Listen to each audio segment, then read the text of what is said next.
जांच करने के आदेश दिए गए। उस कमेटी की जांच का जे भी पूरा नहीं हुआ, उससे पहले ही बड़े पैमाने पे निर्दोष लोगों को गिरफ्तार किया गया, जेल भेज दिया गया।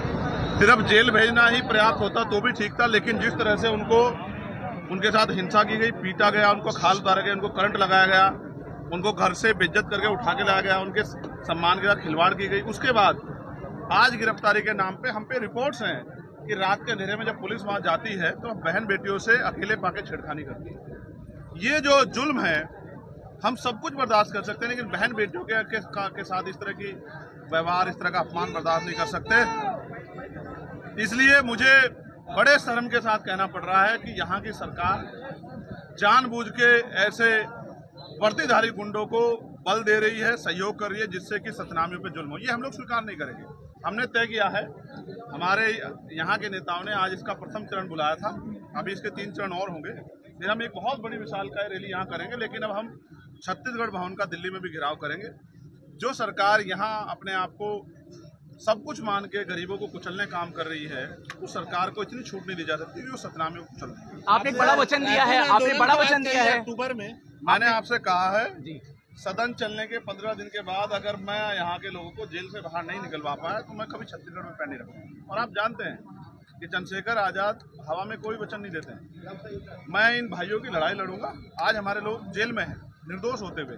आज हमारे उनके घर के बच्चे भूखे प्यासे परेशान हैं, उन पे इलाज के लिए पैसे नहीं है, पढ़ाई के लिए पैसे नहीं है, उनके घर नहीं चल रहे हैं, लेकिन सरकार को फर्क नहीं पड़ता है। सरकार की जांच कमेटी कोई रिपोर्ट नहीं पहुंची, लेकिन हमारे लोग निर्दोष लोग जेल काट रहे हैं। जो लोग दोषी नहीं पाए जाएंगे, क्या सरकार उनको इस समय लौटा देगी? उनके साथ जो हिंसा हुई है वो हिंसा वापस लौटा देंगे। जो आगजनी हिंसा हुई है वो तो हुई है, जो दिख रहा है वो आखिर मैं ये कह रहा हूँ उसकी जांच कराओ, सीबीआई जांच होनी चाहिए जैद खान के कटने की भी और इस घटना की भी। और मैं आपको वचन दे कहता हूँ, अगर हमारा कोई कार्यकर्ता उसमें शामिल होगा तो उसका हाथ पकड़ के पुलिस को देने का हम लोग करेंगे। लेकिन निष्पक्ष जांच तो सीबीआई जांच क्यों नहीं कराती सरकार? मुख्यमंत्री क्यों नहीं करा? उनके हाथ में सेंटर में उनकी कराओ जांच। जो दोषी होगा उसको जो सख्त सजा मिलती होगी, अगर हमारे संगठन का तो 2 दुगनी सजा मिलनी चाहिए। लेकिन इस आधार पर निर्दोष लोगों को जेल भेजना, उनका मारपीट करना, उनके परिवारों को, हमारी बहन बेटियों के साथ इस तरह अपमानजनक रवैया, ये हम लोग स्वीकार बता रहा हूँ जो छत्तीसगढ़ की जनता बोल रही है।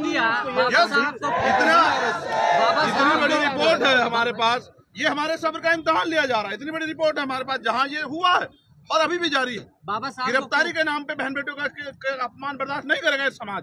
ये बात सरकार अच्छी तरह समझ ले। सर, आप बार-बार सितंबर की बात कर रहे हैं सर, बारे में बताइए कि आने वाले निकाय चुनाव में आपकी मैं कह रहा हूँ चुनाव सेकेंडरी है। पहले उन क्रांतिकारियों को, उन बलिदानियों को जो जेल में ठूसते गएंगे तो उनको निकालना जरूरी है। बाबा जी, जो समाज के गुरु जी हैं, यहाँ के छत्तीसगढ़ समाज में गुरु जी यहाँ पे हैं, वो जो समाज सतनामी समाज के बारे में कुछ बोल नहीं रहे हैं, उसके बारे में आप क्या कहेंगे? देखिए, मैं किसी को कुछ नहीं कहना चाहता। देखो कहते हैं ना, जिसको दर्द होगा उसकी जिम्मेदारी अदा करेगा। सामाजिक गुरु मानते हैं सर, सतनामी समाज के लोग गुरु हैं, मैं उनका सम्मान करता हूँ। लेकिन आज समाज पे मुसीबत आन पड़ी है। आज समाज के नौजवानों को कुचला जा रहा है, आवाज उठाने वालों को जबरदस्ती बंद किया जा रहा है। और जो लोग इस देखिए प्रोग्राम कराए, लाखों लोग हैं, उस प्रोग्राम कराने वाले लोगों पे जिस तरह से उनके दमन, उनको डराने का काम किया जाए, ये स्वीकार नहीं किया लोकतंत्र में। इतना डर गई सरकार सतनामी से। ये गुंडागर्द राज नहीं चलेगा। विधायक देवेंद्र यादव की भी गिरफ्तारी और न्यायिक डिमांड लगातार बढ़ती जा रही है, उसके लिए मैं फिर आपसे कह रहा हूँ, इसकी सीबीआई जांच करा दी, इसमें जो भी दोषी उस पर कार्रवाई। हमें पता लगना चाहिए किसने आगजनी की, किसने जैद काम काटा, हमें उसके पीछे कारण क्या था। ये सब चीजें जब तक सामने आनी चाहिए। सितंबर में बड़ा आंदोलन किस तरह से होने जा रहा है? क्या आंदोलन? सितंबर में नहीं होगा, अक्टूबर में होगा। 11 सितंबर आपने कहा? 11 सितंबर में दिल्ली में है। दिल्ली में है। हम लोग पूरे देश के लोग हमारे आएंगे, हम सबको बताएंगे किस तरह का जुल्म हो रहा है वहाँ। मैं सरकार से कहना चाहता हूँ, मेरी सरकार से मांग है कि वो निर्दोष लोगों को रिहा करे और इसकी सीबीआई जांच कराए। जो भी इसमें दोषी उस पर कठोर कार्रवाई करे। मैं सरकार के, जब वो दोषियों पे कार्रवाई करेगी तो मैं सरकार से कोई सवाल नहीं करूँगा। वरना आंदोलन होगा। आंदोलन तो होगा, आंदोलन तो हमारे संवैधानिक अधिकार है और ऐसा आंदोलन होगा सरकार पे। धन्यवाद।